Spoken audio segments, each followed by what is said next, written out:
Hi, everyone. Thank you for joining us. If you have a question for Eric, please raise your hand.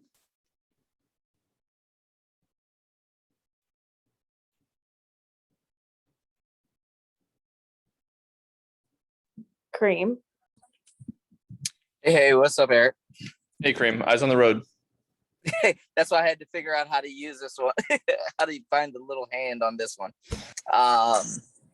So Natasha back, no Leilani. Otherwise, I know Maisha's out. Anybody? No new injuries. I'm asking basically. No new injuries. We got to check. I got to check with you guys on that. You never know. Whew, you're telling me. Natasha back in, but with no Leilani, what kind of tweaks with that? You know, you get somebody back, but you also lose somebody. Yeah, and luckily we've got some people that have played point guard. Even 2 years ago, Shatori played a little point guard for us. Sydney Weiss has played point guard. Shavante has played point guard. I think the year she was in Seattle, she played a lot of point. And then Ariel's been handling the ball a lot anyway. So it'll kind of be a little bit by committee, not putting too much pressure on any one person. And then, Tosh will obviously kind of run the show when she's in. Gotcha. This week we've talked a lot about the things that you guys were working on. Is there anything specific that you feel like, yeah, we did clean this up with? I know you guys, what you were trying to work on. I'm curious, is there any couple things that you feel happy that you have taken a stride in? Defensively, I mean, we needed just a couple get back to basics days. And I think we clarified some things, particularly in our pick and roll defense and our help side. Obviously, when you're not able to go 5-on-5 full speed, it's hard to say you feel like we've got it solved now. We're gonna have to do some more of that during the break, but definitely I think we're in a better place than when we started the week on that specifically. And then reading some coverages as the flip side of it on offense. We spent a good amount of time on that. So I would hope on each side of the ball, kind of the pick and roll game, we've taken some steps. I think Mike talked a little bit about, having more options defensively with Tasha back and, that pairing between her and Ariel. And I was just kind of curious if you could specify some of the things, not giving away the house plans, but some of the things that you're able to do more when you have those two type of defenders next to each other. Yeah, I mean, it gives us, they're a little bit different style defenders. To use a football analogy, I think Tosh would be more of kind of your shutdown corner, that just, you can give her a matchup and she's just going to try to take that matchup out of the game a little bit. Ariel is going to be the one more, I don't know, to continue the analogy, like a free safety that can get her hands active. You might put her on a different type of matchup than Tosh. Where she can be maybe off the ball a little bit more, get her hands active, being helped more. So they complement each other really nicely in that way. And then when you add some other people like we have into it, now we got more length. You can switch guard to guard. Your matchups in transition aren't as important because they're all capable of playing bigger or smaller matchups. So just Tosh is willing to switch and take any matchup. So when you start to have a few people that can do that, it gives you just a lot more flexibility. Cool. That's perfect. That's all for me. Thanks. Appreciate you. Thanks. Jen. Hey, Eric. How's it going? Hey, Jen. How are you? I'm good. Thanks. We've heard a lot from the players about trying to stay together and unified, as you guys have gone through, so many injuries and ups and downs and things like that. Is that something you guys as a coaching staff mostly leave to them, or are there ways that you as a coaching staff are trying to help out with that?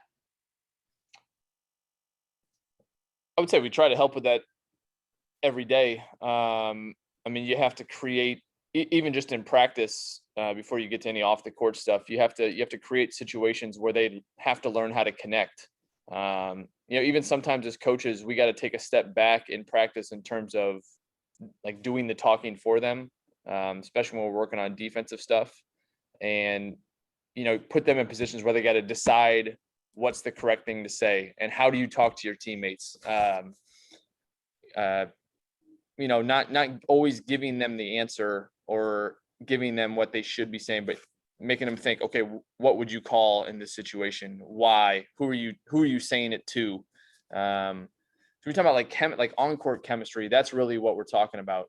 Even offensively, like knowing who is handling the ball and how they like their screen, and being willing to have those conversations with each other. So I would say that's like the active basketball part of it. Obviously the off-court bonding, that type of stuff's been a little bit more difficult than normal, maybe with COVID, at least at the start of the year. Hopefully during the break with the group that's here, we'll have a little bit more time to do some of that stuff. You never want to feel like it's forced, but there'll be some kind of more natural opportunities for that type of thing. As you know, we used to do a lot, go around, do different stuff in DC and all that. That's been tougher, but hopefully that should be more available. And I know you guys are going to take some time off at the beginning of the Olympic break, but when you guys come back, how much of, your emphasis do you think is going to be putting in new stuff versus, honing the stuff that you've already put in over the first half of the season? We tend to kind of add consistently throughout the year, probably a couple new things. It won't be everything brand new, especially when you've got, like your two leading scorers in Ariel and Tina won't be here. So it's tough to add a bunch of new stuff and then be like, oh, here, now we're going to bring our scorers back in and they're going to learn all this stuff in 2 days. I think it'll probably be getting back to more fundamentals on both sides of the ball, individual skill work that you don't have as much time to do during the season, especially when everybody's playing huge minutes. And we'll probably have a couple things defensively where we'll be able to do more adjustments that you just don't have practice time normally to do. And then last question for me, with Ariel and Tina going to the Olympics, in your experience, does that, serve as a springboard for players? Do they come back? I imagine there's maybe a little bit of fatigue since they won't get the same break as everybody else, but in your experience, how does that Olympic experience kind of translate or help or create an obstacle for the rest of the season? I mean, I think it's only, as long as everybody comes back healthy, I think it's a huge positive because you have that experience and that atmosphere where it's just the highest level. I mean, especially like our 3 plus Emma are all on good teams. You're part of that winning culture. If you're successful and you win, I think it just puts that taste in your mouth of that success, and you come back wanting to have more. That travel home is no joke, especially when it's the other side of the world. So that you have to be careful with that when people come back. Hopefully nobody's in a position, at least, well, Leilani might be, but the other ones, A and Tina, they're not having to play 35-40 minutes with as deep as that team is. So no, I'm sure they for sure would like some break, but as long as they come back healthy, I think that the experience of the Olympics and being on that team probably carries the most weight. Thanks very much. Thanks. Stacy. Hey, Coach, how's it going today? Thank you for joining us. Hey, Stacy, how are you? Great. I was just curious to know, is there anything in particular you and the coaching staff will be working on in terms of like watching the ladies as they go on the break for like the Olympics and stuff like that? Will you be watching them and developing like strategies with like how they play, or like what will you and the staff be doing as the break comes along?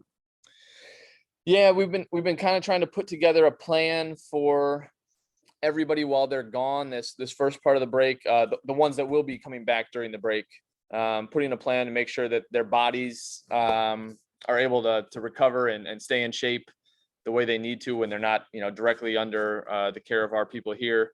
We'll be watching the ones in the Olympics just more from a fan supportive point of view, and then we'll be kind of making our plans with the group that's here to get some real skill development and then team development once everybody's back in town. So yeah, that initial phase where everybody's gone, that's probably more of a rest, physical recover period, and then it'll be more of a basketball development period once they're back here. Thank you. No problem. I think that's it. Thank you, Eric. That's it. All right, everybody. If I don't see you, have a great break. And that's actually going to be it for today. A bunch of our players had to run home and pack because of the break. So we will see everyone at shoot around tomorrow. Thank you.